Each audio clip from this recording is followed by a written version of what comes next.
MidYear, Book 6 of 2920, The Last Year of the First Era, by Karlovac Townway. 2 MidYear, 2920, Balmora Morrowind. The Imperial Army is gathered to the south, said Kassir. They are a 2 weeks' march from Alduval and Lake Coronati, heavily armored. Vivek nodded. Alduval and its sister city on the other side of the lake, Aldmalak, were strategically important fortresses. He had been expecting a move against them for some time. His captain pulled down a map of southwestern Morrowind from the wall and smoothed it out, fighting a gentle summer sea breeze wafting in from the open window. "They were heavily armored, you say?" asked the captain. "Yes, sir," said Kassir. "They were camped out near Bethel Grey in the Heartland, and I saw nothing but ebony, dwarven, and Daedric armor, fine weaponry, and siege equipment." "How about spellcasters and boats?" asked Vivek. "A horde of battle mages," replied Kassir, "but no boats." "As heavily armored as they are, it will take them at least 2 weeks, like you said, to get from Bethel Grey to Lake Coronati." Vivek studied the map carefully. "They'd be dragged down in the bogs if they then tried to circle around to Aldmarak from the north, so they must be planning to cross the straits here and take Alduval. Then they'd proceed around the lake to the east and take Aldmarak from the south." "They'll be vulnerable along the straits," said the captain, "provided we strike when they are more than halfway across and can't retreat back to the Heartland." "Your intelligence has once again served us well," said Vivek, smiling to Kassir. "We will beat back the Imperial aggressors yet again." 3 MidYear, 2920, Bethel Grey, Cyrodiil. "Will you be returning back this way after your victory?" asked Lord Bethel. Prince Juilik barely paid the man any attention. He was focused on the army packing its camp. It was a cool morning in the forest, but there were no clouds, all the makings of a hot afternoon march, particularly in such heavy armor. "If we return shortly, it will be because of defeat," said the prince. He could see down in the meadow the potentate Versidus Shea paying his lordship's steward for the use of the village's food, wine, and whores. An army was an expensive thing for certs. "My prince," said Lord Bethel with concern, "is your army beginning a march due east? That will just lead you to the shores of Lake Coronati.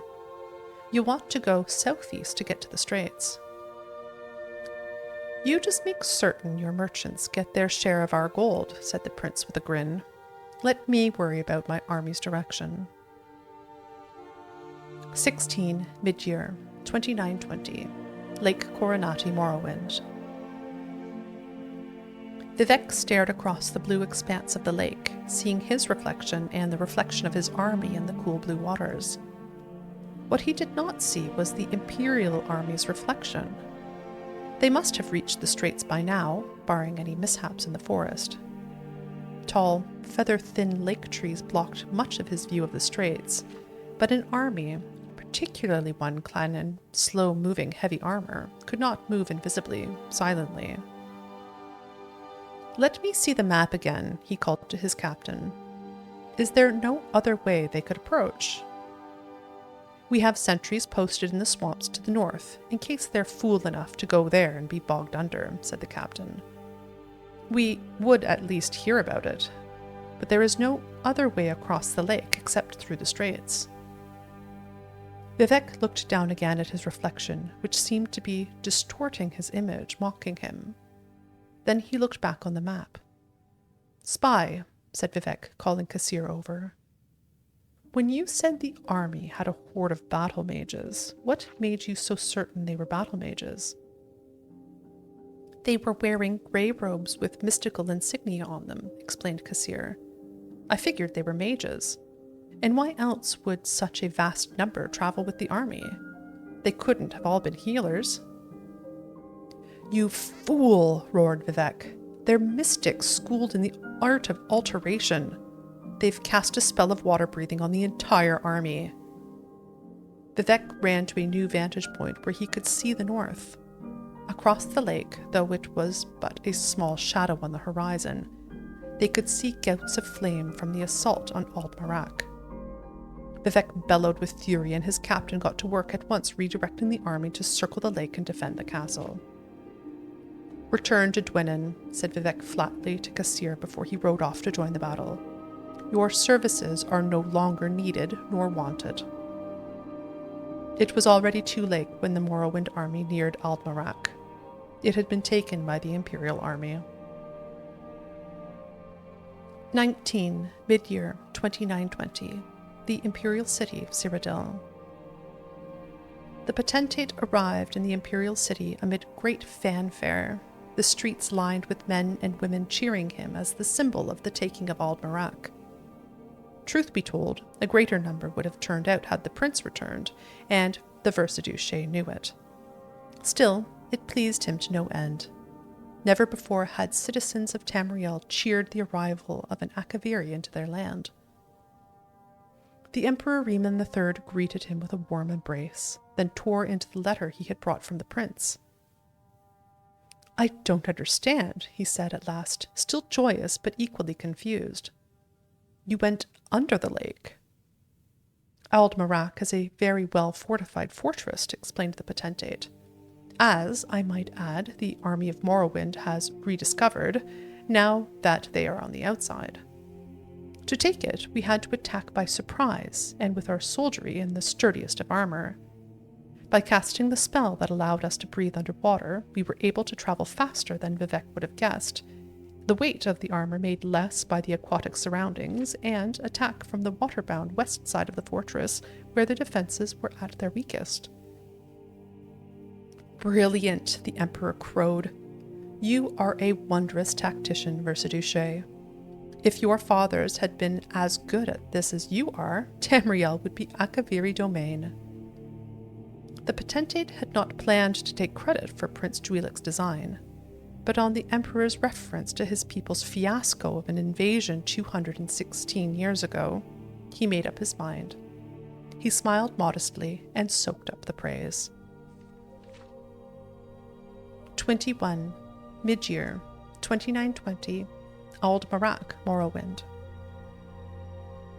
Severian Chorak slithered to the wall and watched through the arrow slit the Morrowind army retreating back to the forest land between the swamps and the castle grounds. It seemed like the ideal opportunity to strike. Perhaps the forests could be burned and the army within them. Perhaps with Vivek in their enemies' hands, the army would allow them possession of Alduval as well.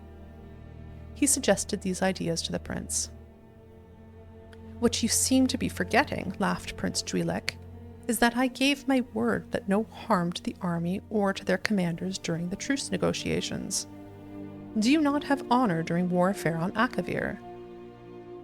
"My prince, I was born here in Tamriel. I have never been to my people's home," replied the snake man. "But even so, your ways are strange to me. You expected no quarter, and I gave you none when we fought in the Imperial arena 5 months ago." "That was a game," replied the prince before nodding to his steward to let the Dunmer battle chief in. Druilic had never seen Vivek before, but he had heard he was a living god. What came before him was but a man, a powerfully built man, handsome with an intelligent face, but a man nonetheless. The prince was pleased, a man he could speak with, but not a god. "Greetings, my worthy adversary," said Vivek. "We seem to be at an impasse." "Not necessarily," said the prince. "You don't want to give us Morrowind, and I can't fault you for that. But I must have your coastline to protect the Empire from overseas aggressions, and certain key strategic border castles, such as this one, as well as Ald Umbale, Telebrun, Ald Lambasi, and Tel Mothrira." "And in return?" asked Vivek.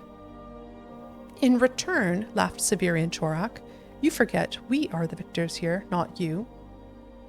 "In return," said Prince Druilic carefully, "there will be no Imperial attacks on Morrowind, unless in return to an attack by you. You will be protected from invaders by the Imperial Navy. and your land may expand by taking certain estates in Blackmarsh, whichever you choose, provided they are not needed by the Empire. A reasonable offer, said Vivek after a pause. You must forgive me, I am unused to Cyrodiils who offer something in return for what they take. May I have a few days to decide? We will meet again in a week's time, said the prince, smiling. In the meantime, if your army provokes no attacks on mine, we are at peace. Vivek left the prince's chamber, feeling that Almalexia was right. The war was at an end. This prince would make an excellent emperor. The year is continued in Sun's Height.